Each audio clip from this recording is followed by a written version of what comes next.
आज के सेशन में हम लोग डिस्कस करेंगे 4NF और 5NF को।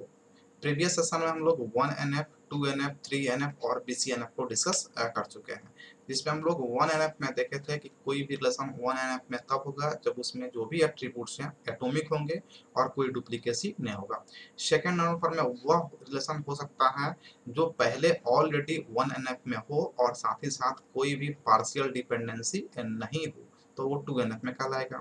थर्ड NF में होने के लिए उसको फर्स्ट और सेकंड दोनों में पहले से ऑलरेडी होना चाहिए और साथ ही साथ कोई भी ट्रांजिटिव डिपेंडेंसी नहीं हो, तो उसको हम लोग थर्ड NF में कहेंगे।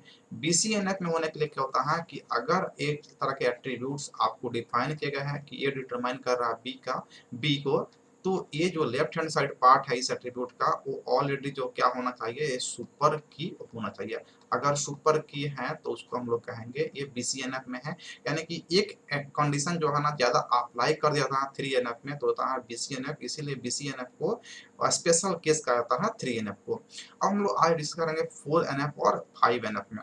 तो 4NF का कॉन्सेप्ट क्या है कि 4NF में वही रिलेशन हो सकता है जो पहले से 1, 2, 3 और BCNF में हो, साथ ही साथ इसमें कोई भी मल्टी वैल्यूड एट्रीब्यूट्स नहीं हो, तो उसको हम लोग कहेंगे 4NF में।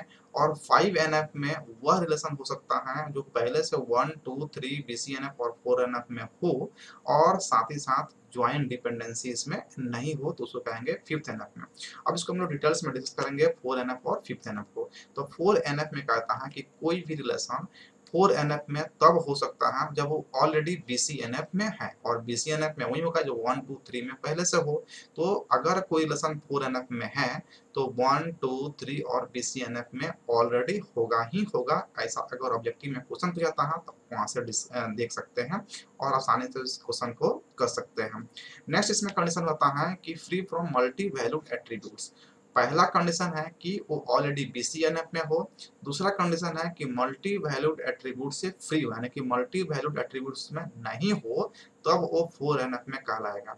अब यहाँ पे मल्टी वैल्यूड एट्रीब्यूट्स क्या होता है, तो इसको हम लोग डिफाइन करते हैं कि किसी भी डिपेंडेंसी यानी कि ए डिटरमाइन बी है if for a single value of A, यानी कि ए के सिंगल वैल्यू के लिए multiple value of B exist then the table में हैव मल्टी वैल्यूड एट्रीब्यूट्स।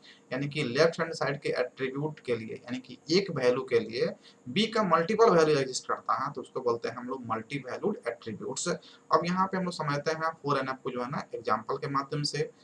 एक टेबल है यहाँ पे जिसमें एट्रीब्यूट्स हैं SID, कोर्स और हॉबी। यहाँ पे SID यहाँ पे 1, 1, 2, 2 दिया हुआ है, और 1 के लिए जो कोर्स है वो साइंस है और हॉबी क्या है, क्रिकेट है। 1 के लिए कोर्स मैथ भी है और हॉबी क्या है, यानी कि हॉबी हॉकी है।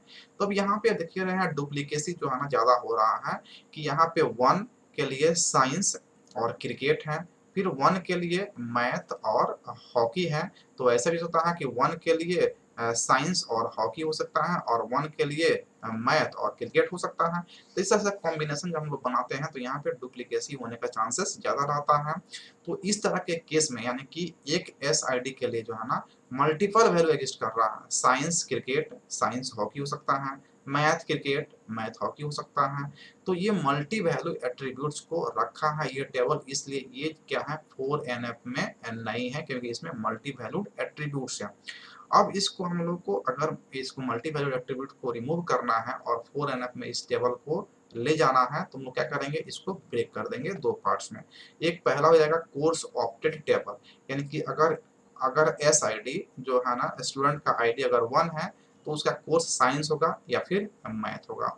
अगर 2 है तो C हैश हो सकता है या PHP हो सकता है।